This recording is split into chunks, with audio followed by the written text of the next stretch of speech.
매주 다양한 동물의 생태를 살펴보고 그 속에 담긴 과학을 찾아보는 시간입니다. 과학권역 동물원 이동훈 기자 나와 있습니다. 안녕하세요. 안녕하세요.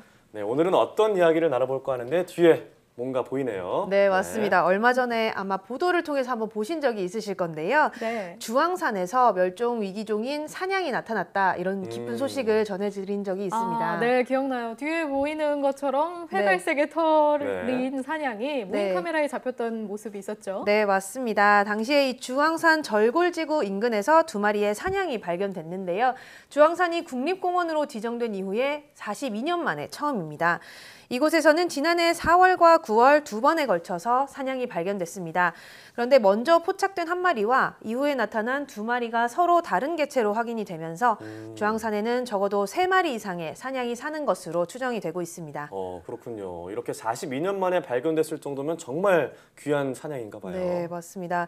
이 사냥이 우리나라 천연기념물 217호입니다. 네. 멸종 위기종 1급으로 지정이 돼 있고요.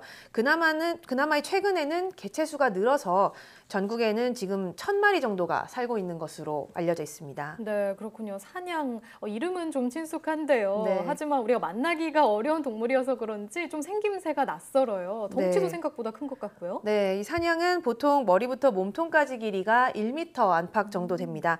암수 모두에게 뿔이 있고요. 꼬리가 조금 짧은 편인데 우리가 보통 양이라고 하면 면양을 떠올리기가 쉽잖아요. 이 털이 복슬복슬한 면양을 떠올리기 쉬운데 이 사냥은 소가기 때문에 생김새가 좀 다르다고 볼 수 있습니다. 네, 맞아요. 양보다는 약간 염소 같다는 생각이 드는데 최근 동물 프로그램에서 좀 인기를 끌었던 사냥이 있었잖아요. 그 잭슨 가족 말씀이시죠? 그 사냥류를 만들어줬던. 네. 맞아요. 잭슨 가족. 이렇게 사냥으로 알고 있었는데 약간 좀 다른 것 같네요. 네, 그 말씀하신 잭슨의 경우는 사냥류를 만들어내기는 하지만 엄밀히 말하면 염소의 한 종류라고 볼 수 있습니다. 굉장히 많이 저희가 자주 볼 수 있는 종인데요. 젖을 얻기 위해서 가장 유리한 유용종 염소라는 종입니다. 우리나라에서는 통상적으로 이 품종을 사냥이라고 불러왔기 때문에 우리가 흔히는 사냥이다 이렇게 알고 있는데 정확히 이 품종 같은 경우는 유사냥, 그러니까 앞에 이제 우유를 생산한다는 뜻의 유사냥으로 불러야 합니다. 네, 역시 오히려 염소와 더 닮았다고 정말 느껴질 정도로 생김새가 많이 다르다고 생각했는데 역시 양이라고 다 같은 양이 아닌가 봐요. 네, 양에는 앞서 말씀드린 면양과 사냥이 다 포함이 돼 있고요. 이 외모가 친숙하다 보니까 면양을 주로 이야기를 많이 하는데 이런 복슬복슬한 털은 저희가 예전에도 다뤄봤듯이 호주에서 들어온 종이고요. 우리나라의 전통적인 양, 우리가 시비간지를 얘기할 때 양 이렇게 얘기를 한다면 사냥으로 보는 것이 맞습니다. 면양이 그러니까 우리가 흔히 생각하는 양, 털이 복슬복슬한 그런 양을 말하는 거죠. 맞습니다. 네, 그렇군요. 그런데 이번에 사냥이 이렇게 다른 것도 아닌 주황산에서 발견된 어떤 다른 이유가 있을까요? 네, 현재 이 사냥이 백두대간을 따라서 설악산과 오대산과 같이 모두 7곳의 국립공원에서 서식하고 있습니다. 이 중에서도 이 설악산이나 월악산에 산악 지역에 가장 많은 사냥이 살고 있는데요. 주황산도 이 두 산과 어깨를 나란히 하는 우리나라의 대표적인 바위산입니다.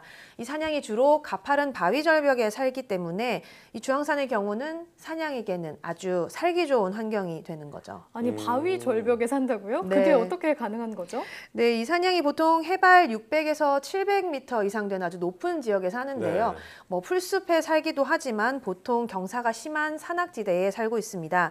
몸집에 비해서 발굽이 아주 작고요. 또 이 발굽의 가장자리가 고무처럼 탄력을 가진 재질로 이렇게 되어 있습니다. 그래서 이렇게 험한 절벽에서 아주 좁은 면적에 서 있어도 미끄러지지 않고 서 있을 수가 있게 되는 겁니다.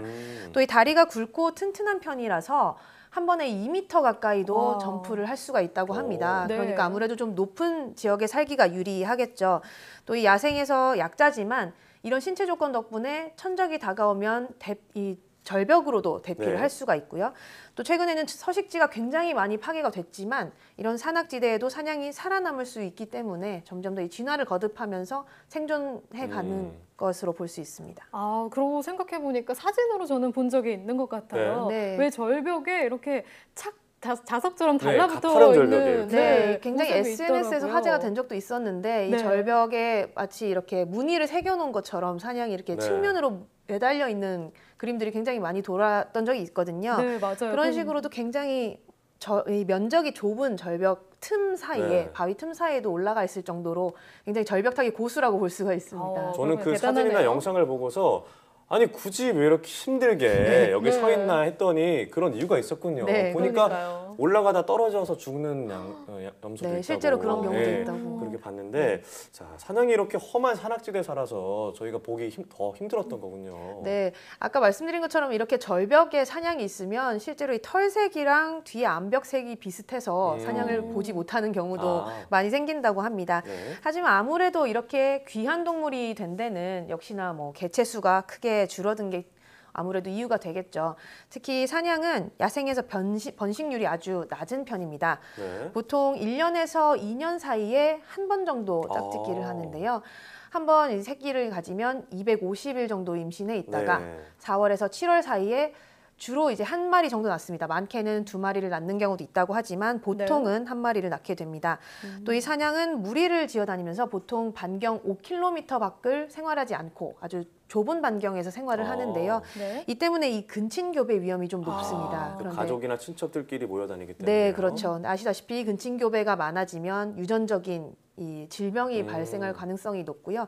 그래서 새끼가 건강하게 자라지 못하는 경우도 많이 생긴다고 합니다. 그렇군요. 그러니까 사냥이 태어난 숫자 자체도 많지 않은데 네. 또 새끼 사냥이 태어나서 야생에서 어른 사냥으로 자라나기까지 또 여러 가지 위험 요소가 많이 네, 있겠네요. 맞습니다. 그럼 우리의 노력이 더욱더 중요할 것 같은데요. 지금 이런 사냥을 보호하기 위해서 어떤 노력이 이루어지고 있나요? 네, 저희가 이 몇 시간에 걸쳐서 이렇게 멸종위기 동물들을 되돌리기 위한 어떤 종복원 사업 또 종복원 네. 센터가 운영이 된다라는 이야기 나눠본 적이 있잖아요. 네, 기억나요. 여러 네. 지역에서 뭐 반달곰이나 여우를 네, 복원하기 맞습니다. 위해서 노력하고 있다는 이야기를 나눴었죠. 네, 이 사냥 역시 10년 전부터 이 복원을 위한 노력이 꾸준히 이루어지고 있습니다. 특히 강원도 양구에는 사냥 증식 복원 센터가 있습니다. 네. 여기서 앞서 말씀드린 것처럼 강원도나 충청도 북부 산간 지역에 있는 사냥들의 이 야생 종을 네. 찾아서 확보를 한 다음에 유전 자원을 어. 보존을 합니다. 그리고 이것을 이용해서 개체 수를 늘리게 되고요. 다시 태어난 사냥들을 자연으로 돌려보내서 자연스럽게 자연 속에서 이 번식도 하고 살아갈 수 있도록 하는 일을 하고 있습니다. 네. 실제로 이 10년 동안의 어떤 복원 사업의 성과라고 할 수 있는 것이 덕분에 이 5마리의 새끼 사냥이 지난해에 태어났다고 합니다. 네. 앞서 말씀하시기로 1년에서 2번 정도 짝짓기를 한 번 하고 한 마리 정도 낳는다 네네. 그랬는데 사냥의 출산이 이렇게 높지 않은데 5마리를 출산했다 그러면은 정말 성과가 크다고 네, 볼 수 있겠네요. 물론 이 여러 마리가 모여서 이제 5마리가 한 마리씩 5마리가 된 거긴 한데요. 뭐 복원 사업이 시작된 후에 처음 2009년에 처음 이 사냥이 태어났다고 해요. 그런데 이후로는 해마다 거의 2마리 정도가 계속 태어났고요. 이제 총 합하면 한 28마리 정도의 새끼가 모두 태어났다고 합니다. 이렇게 매년 출산율이 높아지고 있는 상황이고 또 이렇게 개체 수가 늘어나다 보면 사실상 더 많은 사냥이 우리 야생으로 돌아갈 수 있지 않을까 생각합니다. 네, 그렇군요. 무엇보다 이런 복원을 통해서 사냥이 다시 자연으로 돌아가게끔 해줬다는 게 이런 게 가장 반가운 소식인 것 같아요. 네네. 그런데 더 나아가서 네. 그러면 이런 사냥들이 그 자연에서도 잘 살 수 있도록 만들어주는 게 중요한 역할일 것 같은데요. 네, 맞습니다. 그래서 이 복원 사업 같은 경우는 사냥을 물론 되돌려서 개체 수를 늘리는 것도 중요하지만 이렇게 불법적인 밀렵으로부터 자연에 있는 사냥을 지키는 것도 복원 네. 사업의 일부입니다. 이 사실 사냥의 경우는 일제 강점기부터 굉장히 많이 포획이 이루어졌고요. 네. 특히 1960년대 이후에 약재로 사용되기 시작하면서 어. 하루에도 수백 마리의 사냥이 포획됐다 이런 기록들이 많이 남아 있다고 합니다. 그래서 이제는 뭐 이런 일이 다시 되풀이되지 않도록 다시 어렵게 야생으로 돌아간 사냥이 잘 보호될 수 있도록 우리들의 노력이 중요할 것 같습니다. 네. 항상 이런 야생 동물들은 밀렵이 가장 큰 이유가 될 것 네. 같은데 사냥 같은 경우에는 이런 약재 말고도 뭐 털이나 이런 걸 또 이용이 되고 있지는 않고요. 네, 뭐 사냥 같은 경우는 사실 뿔의 경우는 한 10cm 정도밖에 되지 않기 때문에 네. 뿔을 네. 사냥하는 되게 경우는 짧더라고요. 네, 별로 없고요. 주로 이제 식용이라던가 뭐 양이라고 하면은 보통 이제 털을 깎는 경우가 많은데 털보다는 식용이나 먹는 용도로 쓰는 경우가 많다고 합니다. 뭐 네. 맛은 잘 모르겠지만 네. 이 사냥을 이 과거부터 우리나라에서는 네. 굉장히 많이 먹어왔고요. 이런 이유로 이제 불법 포획까지 많이 이루어지고 있는 것 네. 같습니다. 네, 그래서 그렇군요. 과거부터 그런 일들이 많이 이루어져 네. 왔던 거군요. 네, 중앙사까지 사냥의 서식지가 확대됐다는 걸 보면은 사냥이 어떻게 보면 자연으로 좀 돌아오고 있다 이렇게 볼 수 있을 것 같은데 네네. 그 뒤에는 어떻게 보면은 10년여간의 어떤 복원을 위한 그 사업이 잘 이루어지고 있지 않았나라는 생각이 듭니다. 천연기념물이자 멸종위기종의 사냥을 앞으로 우리 야생에서 많이 볼 수 있길 기대해 보도록 하겠습니다. 오늘 말씀 고맙습니다.